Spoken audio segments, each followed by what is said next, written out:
Welcome back, everyone. Hello, Sam. Hello, Santosh. Hi. Jay. Hi, Jay. Hi. We're back to chat about building communities today with the organizer of NGDB, right? PE. B, yeah. No, B. PE. BE. NGBE. NGB. It's German. There we go. Yeah, it's German. Exactly. Yeah. You can tell that it's been a long day for me already. Holy cow. I also haven't been to the event yet. I want to get there eventually. So can't fault me for not knowing it yet, right? Okay, Sam, go ahead and introduce yourself. Who are you? What do you do? What are we talking about? All right. Thanks, Jay, for starting this session today, and thank you, Santosh, for the invitation. Hi, everybody. I'm Sam. I'm a freelance software engineer. I'm currently working for Core Financial, which is a US fintech startup. And obviously, I mainly work on the front end as our applications are developed with Angular. I'm also the managing partner at a company called Innovatus, and that is basically the company that organizes NGB, the NGB conference, and the Angular Belgium meetup group. And we also do some Angular consultancy. I'm also a GDE since 2020, and in that role, I'm basically a servant for the Belgian Angular community. So we all are. So we all are. Yeah. Yes. I'm also the partner of Zoe, and with Zoe I have two kids, Milo, which is 4 years old, and Max, who is 1 year and 8 months old. And so yeah, I'm happy to be working from home since 3 years now. I like that a lot. It gives me at least a few hours back each day that I like to spend with my family and to do some work in the garden. I like gardening a lot. It's a new passion. Yeah. That seems to be a thing I see a lot of programmers really like for whatever reason. It must be the whole like complete disconnect from their normal job, right? Like you can't get any farther away from programming than gardening, I feel like, right? Completely clear your head is really helpful to debug problems. Just go outside, clear your head, and come back, and everything's solved. Makes perfect sense. You get stuck on that problem all night and go plant a flower and find the solution. Yes. Okay, how did you get started in building communities? Was the meetup or the conference the first thing, or were you doing other stuff before that? How long has it even been going on if you've been at GDs for, I guess, it'd be coming up on 3 years now, right? Yeah. So I've been part of several communities before I actually started building our own communities. So I started as a community member with the Angular GS meetup in Belgium. And I think that was around, let's say 2013 or something, 2013, 14. And being part of that meetup, I was triggered to also join others in organizing several meetups, basically. So, for example, the Ionic Belgium meetup group, JavaScript Belgium meetup group, Angular Belgium as well, which was starting in 2015, 2016. Angular Belgium got started. And also Node.js meetup group, always locally in Belgium. And over the years, I became a co-organizer of those meetup groups. Eventually, people dropped off, so I became the main organizer in the end of all of them. Climb the ladder. Yeah. Yes, indeed. But that was too much. Basically, I kept maintaining the Angular Belgium meetup group because I was also developing with Angular, and I was organizing events for the Angular Belgium meetup group, also speaking at some of them. So the other ones died out, and I mainly continued focusing on the Angular Belgium group. What's your favorite talk that you've ever done at one of your meetups? I'm sorry, can you repeat that? What's your favorite talk you've ever done at one of your meetups? I used to focus a lot on Workbox for building progressive web apps.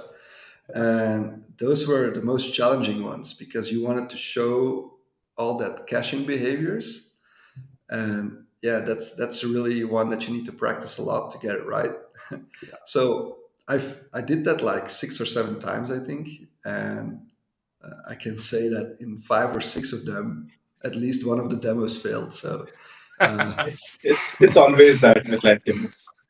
Classic. yeah, and I always think I should record them up front so that I can do a session that works. So if it doesn't work, I can just play the video. But I never, for some reason, I never do that. I always fall into that same trap of failing when doing live coding. But okay, yeah. Well, I feel like if you recorded it, it would just be you standing there, be like, okay, let's watch this video now, right? And that's a little less exciting than like having you up there talking and like doing the thing, right? So Well, yeah, it could have also a benefit that you could share it online absolutely. for others, but yeah. I think you should have the for what- recording regardless. Probably helpful if there's a recording regardless. Yes, totally. Yeah. But it was not common like before pandemic. No one used to think that recording talks and all these things. It was just okay. You are coming to meetups, you watch it live and then go home. I mean, I think it changed after pandemic happened. Yeah. But Back in Sam, those days. Yeah. So Sam, what took you so long to become a GD? I mean, you've been there since 2013, 14, when I was even not aware of Angular. Yes, I think that I can bring up that story in the context of how we started Angular Belgium and more specifically NGBE.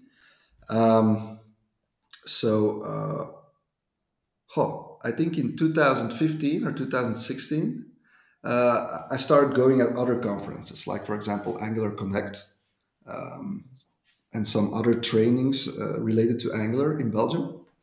And I don't know how, but I started to talk to Pascal Precht. I don't know if you remember Pascal. He was also a GDE for Angular and web technologies in the time. And he was telling a lot about those conferences. And basically, I got inspired to set up a Belgian conference for Angular.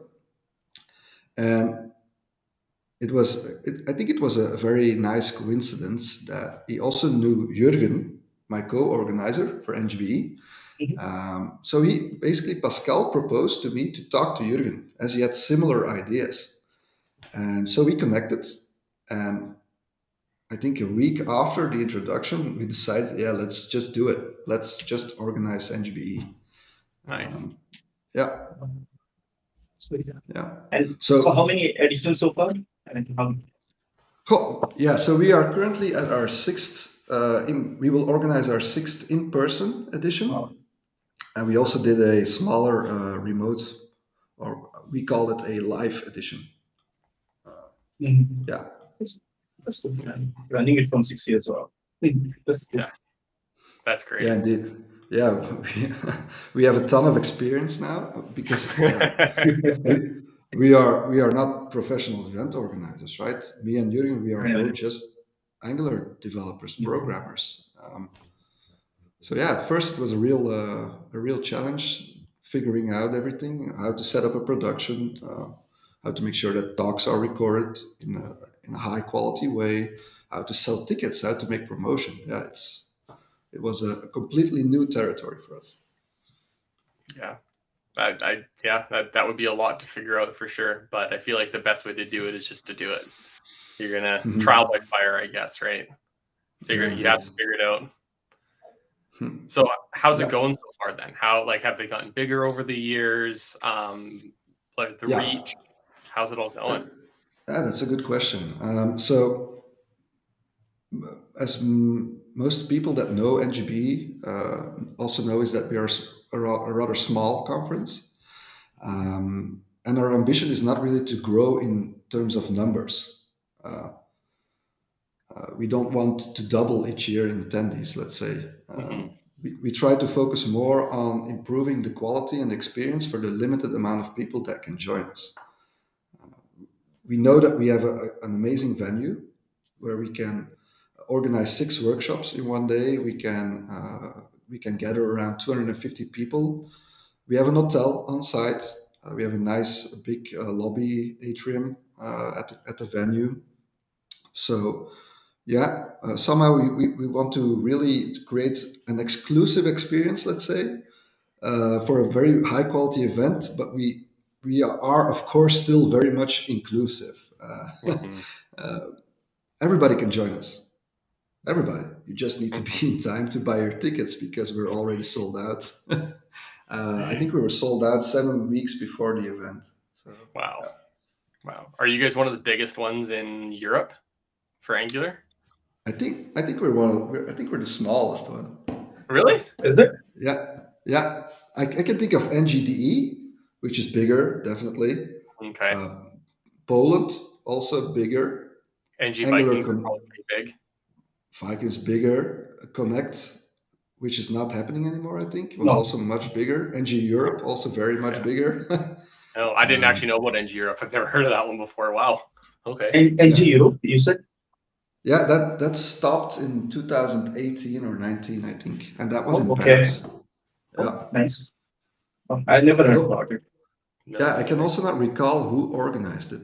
I would need to dig up in the archives of the Twitter to find out.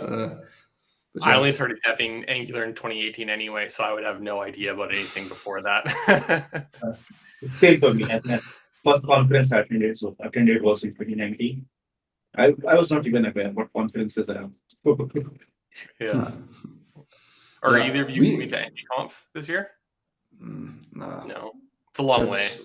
yeah, it's indeed a long way for travel from Europe. Plus, Mm-hmm. it's you need to take extra time before and after to recover. Yeah. That's true. That's true. Yeah. Yeah. It's fair. It's a pretty short flight for me, so luckily. Yeah, you're from Same. the US, right? Yeah. No, I'm in Canada. Canada. Yeah, the Canada. Yeah. west coast of Canada. So I'm like a couple hour flight kind of thing. Yeah, which is close in North America. I know that's not close when you're in Europe, but 2 hours is a pretty short flight. I mean, I learned this that it is not even possible within America as well, right? So when I took my flight from Phoenix to New York, it was 6 hours flight. I was like, what? Oh yeah, yeah, yeah. It would Oh. take at least 7 to get across Canada, I would think, from one end to the other. Yeah, Wow. it's pretty big. So Yeah, yeah, yeah. I'm already complaining if I don't have enough leg space from flying from Brussels to Lisbon, let's say, 3.5 hours. Yeah. Tell me about it. I'm 6'2". I do not fit in airplane seats. Not even close. 6'2", how much is that in meter? 1.8 or something, I think. No, that's more. That's way Is more, I it? think, because yeah, I'm I think 1.8 and I'm okay-ish on a plane. 1.87. 8. 1.879 meters is what Oh, it's my height. Okay. Yeah. okay. I'm the smallest one. Okay, how do you keep your community engaged, whether that be your meetup or the conference, just like in Yeah. general? Like, what do you do to engage everybody? Oh, yeah. So that's a good question. I can think of two very specific examples. Like we did the NGB Live edition during COVID times because we had to skip one edition, 2020. We skipped, so we really thought about how can we still make that connection. So we kept doing our talks, but in a remote way. We did 6 sessions with 10 speakers, I think, over several weeks. But yeah, we kept the connection. What we also did is we did an Angular challenge 2 times with an online quiz, and then the best 15 or 20 were invited for a live final at a company that sponsored the event. Cool. Yeah, what we also did, we sent Christmas presents to the NGBE core team also during COVID because we value them so much and we wanted to take care of it and send our love during those difficult times. Love that. I You didn't send remember. Christmas presents So to every person in the community? No, not everybody gets presents if they come to NGB, of course. No, but we did not send to everybody. That would be unmanageable from a practical point, Oh yeah, unmanageable. Yeah. yeah. Sorry, Santosh, go ahead. No, I was just saying. I mean, I remember that quiz because I think you messaged me that okay, can you also participate in it? I think yeah, I helped you in like arranging those questions. So I Yeah, did some questions. I remember that now because when I was going through my mail, I was wondering why I have already sent you a mail before. Then I yeah, realized, yeah, oh, that and you also mentioned that Q&A quiz. Yeah, I remember that. That was a good. That was a nice one. yeah.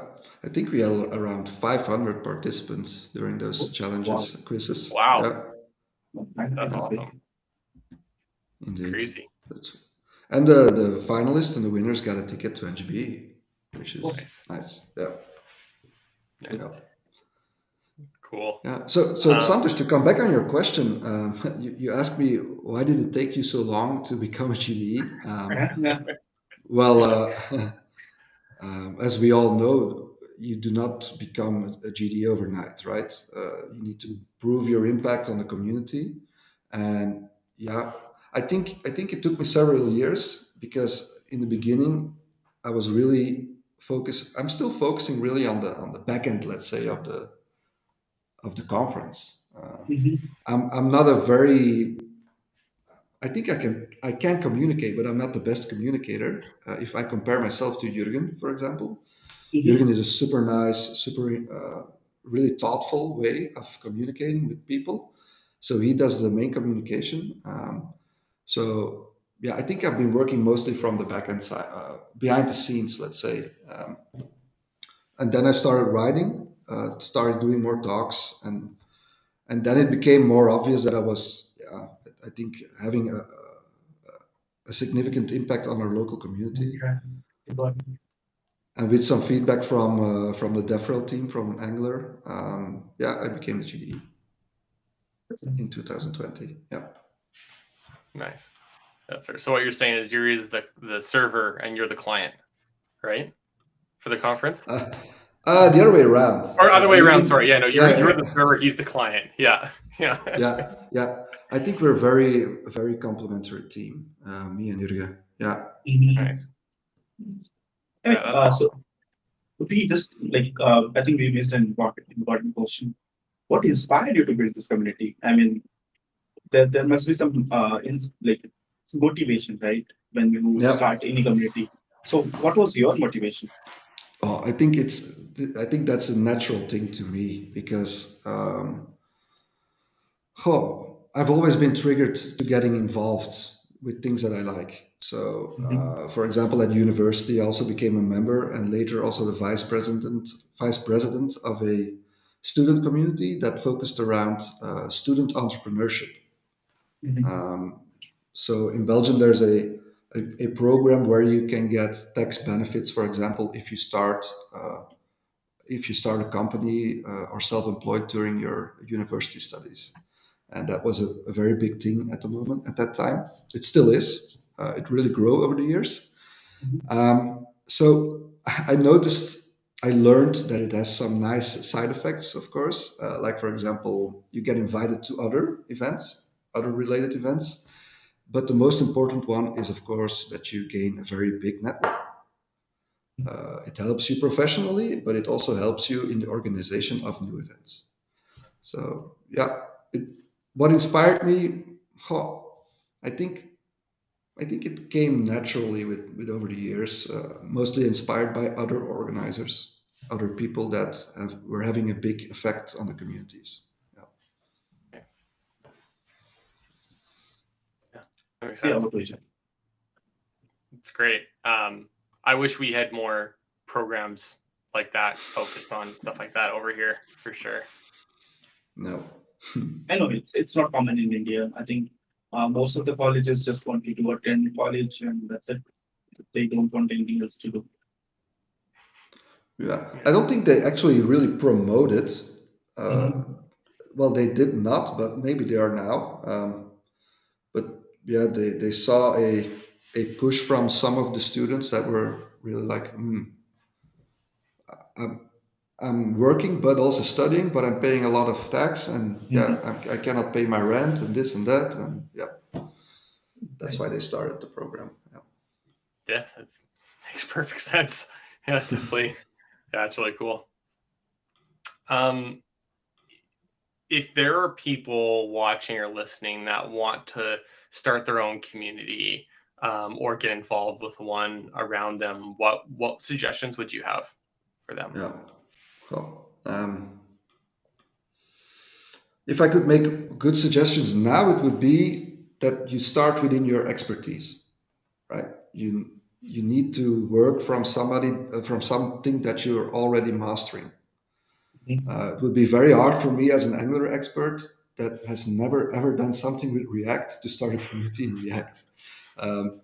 So yeah, focus on something that you already master and that you perhaps can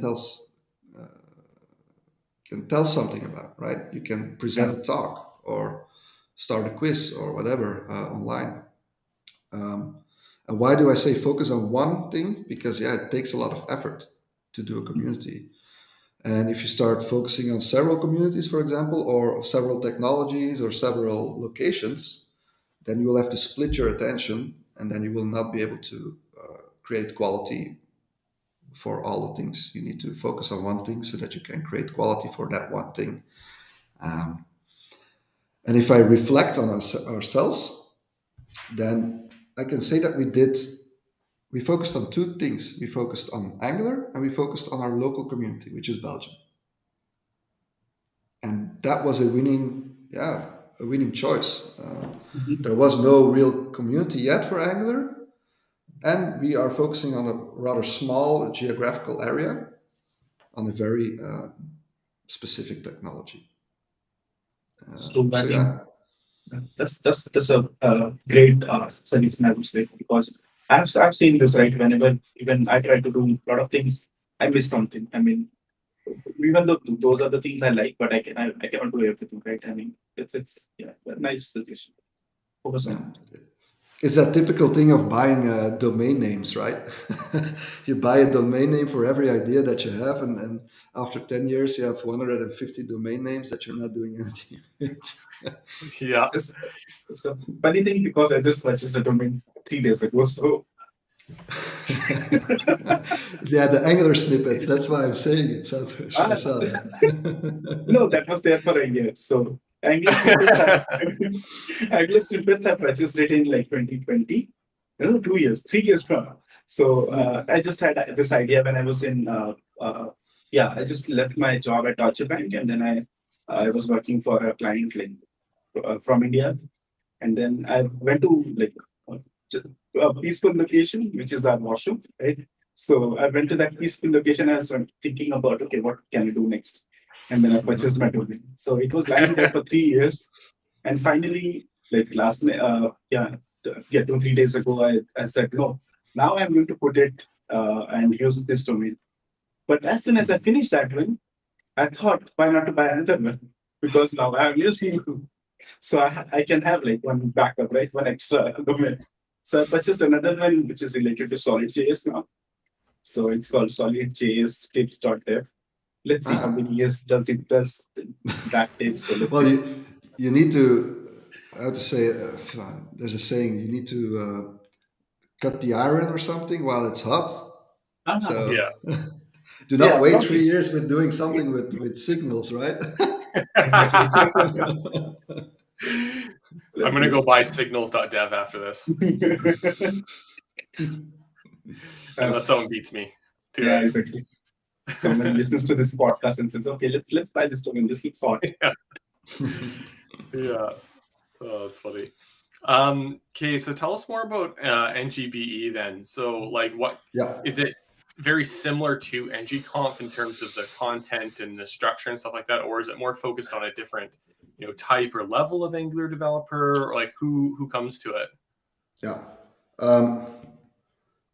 So in the beginning, when Angular was a new framework, we focused on the basics, right? Letting people getting acquainted with Angular basics. But over the years, we noticed that many of our attendees are recurring attendees, so they want to see new stuff every year. So we try to focus on advanced topics now, and our current topic is tooling and performance. So that's our main focus. We have some talks that do not really 100% fit into tooling and performance, but they always add to our community needs. And yeah, our focus is advanced now. Also, our workshops, we try to skip the basics, and that's something that we also ask from our speakers, is that you can skip the basics, right? If people want to learn something, how to use an input or use an output, yeah, go check the internet, because the internet is full of that. We want to get insights from professionals that are using it on a day-to-day basis that can tell you things that you don't know yet, and that's essential to the content that we want to serve. Yeah, I would love to see more of that kind of content out there for sure. The getting started is great for getting people, more people into the framework and stuff like that. But these more advanced concepts I think they're so critical to the people that want to step up their game, right? They want to become an advanced or senior or whatever term you want to use, Angular developer, right? And you're just not going to, some people will get it just by doing it themselves, right? But a lot of people don't really know what's possible until they know what's possible. Then they're like, oh, I wonder where I can take this. And then they come up with their own advanced topic for somebody else to learn from, right? Yeah. Yeah, well, indeed, it's all about experience. Yeah. Exactly. Yeah. Yeah, it's all about experience, right? And sometimes you need to know what's possible to get more experience, right? You might just hit a roadblock and not even know that you can go farther, right? For example. I think your theme on performance and tooling is pretty topical right now with all the signal stuff coming out for sure. Yeah. And we have 2 talks that focus on signals, on the new reactive primitives, let's say. One from Powell, who will give the reasoning behind it, and Michael Latke, who will go deeper on signals itself, on the concept. Yeah. Nice. Yeah, that's awesome. Can people attend NGBE virtually, or do they have to wait for recordings? We are considering it, because also doing it remotely takes 1 or 2 people full time to manage it during the day itself. And we have practicalities to think about. For example, a stable connection, good upload. And I think we're good on that side, on the practical side.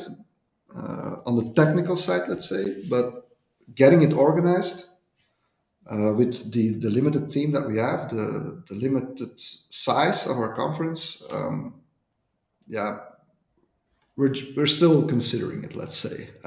It could be that we do it, but don't expect that we will do it. Well, I can wait for the recordings if need be.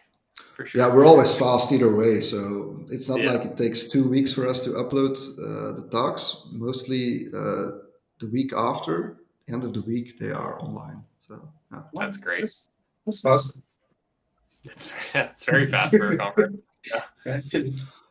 Well, it all depends on the production partner, right? Our production partner redirects the feed directly into the composition that we also put on our channels. So it's basically just aligning the audio, cutting it, and uploading it as separate talks. Yeah.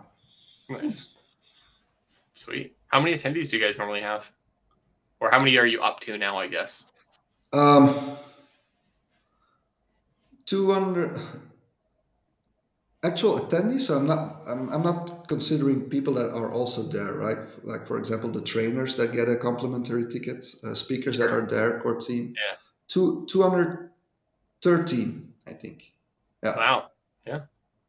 Nice. Yeah, we're really taking every spot that we can, but it's only 213 at the moment. Yeah, it's still a pretty good conference. That's a lot of people to get together in one spot to talk about stuff. Mm-hmm. Oh. Yeah, Absolutely. There are other things I'd like to share about NGB. I don't know how much time that we still have, but no, we have not. Yeah. Okay. All right. So I wanted to briefly also talk about our goals. Right. We have over the years we have developed a mission statement. We have developed specific goals that we want to focus on, and it's quite a list already. But the main thing that we focus on is that we provide a very good time, an awesome day for everybody that is involved. I'm not only talking about attendees, but also speakers, trainers, our partners that make the event work, hotel personnel, the core team, ourselves, which is in my case not always true because I'm really like a chicken without a head during those days. I run around like mad, getting everything solved and fixed, but I get a lot of energy from that, so that's good. What we also try to do is we provide learning opportunities for everybody that is involved. Let's say, for example, a core team member wants to join as a co-host during the conference. We talk about this, we see how we can make it happen, and then we do it. We try to also give aspiring members that are trying to evolve into the Angular community a chance to become a trainer or a speaker at one of our workshops or sessions during Angular Belgium meetup group or the live meetup or whatever. We also do NG Girls, and we organize a Angular Student Day. Angular Student Day is something that we're pretty proud of because we give 50 students in Belgium the opportunity to join a free Angular workshop for a full day, and they can just join. They can join the lunch, coffee breaks, everything else. And what we are amazed about is that we have awesome sponsors that make that happen. So a part of their sponsorship goes into making that possible. Yeah. And this is also something important to mention, Sam, involving the other team or other committee members, right? This is something which not many conference organizers do. I mean, I'm not trying to bring them down, but yeah, this is something not many people invest time into. Right? They're like, okay, we are doing it, so let's run it by our own. But once you involve more community members, more people get motivated, right? I mean, they can actually become part of something. So yes, this is a very nice initiative. Yeah, the group, our core team now is not the group that it was in the beginning, right? People joined, people left because of other focuses. Other people saw what kind of awesome group of friends that we have become, working together in a nice way. So people wanted to join.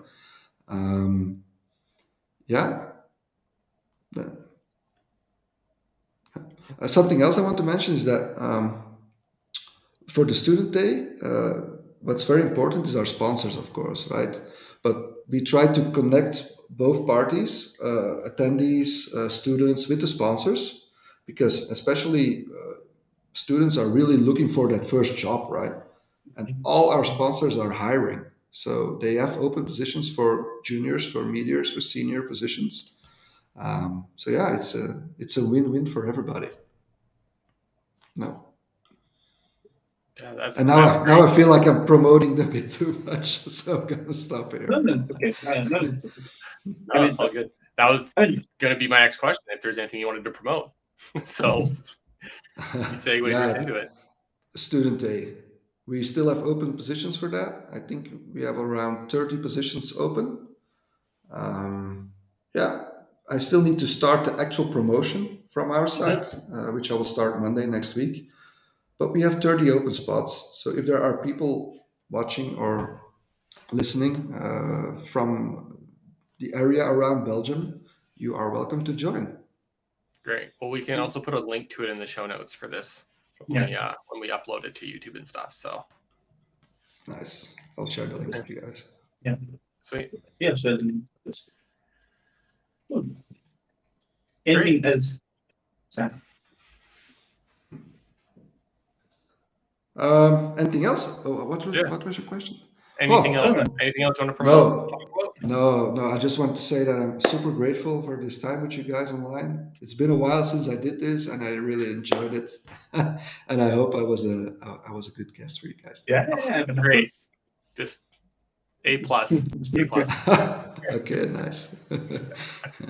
That was great having you on. Is there anything that you guys have questions for me? Anything else? We got some good, what you can say, good learnings from this as well, because of course me and Jay and us, we all are actually bringing this is learning, and we are running it from few years now. So of course it's always a value addition when someone like you, who has been like building community from a long time, and comes and like give some advice. So it's a win-win for us as well. So really grateful for that. That okay, we learn something new and we can go and like implement that as well. So yeah, thank you. Thanks so much. It's my pleasure, really. I enjoyed this very much. So yeah. Great. Well, thanks for coming on. Santosh, who is our next guest? Yeah, so for next week we are going to have Vasilika. Vasilika is another GTE from I think she's from Ukraine. So she'll be talking about how you can build a low cost product. You can build a low cost product for the community. So again, a community focus, because the war which is going in Ukraine, and Vasilika actually started a project where they can help the refugees coming from Ukraine. So I think that's going to be a nice discussion as well. So yeah, looking forward to that. Nice. That's great. Awesome. Well, thanks again, Sam. Thank you, Santosh, for co-hosting with me. And we will see everybody next week. Bye-bye.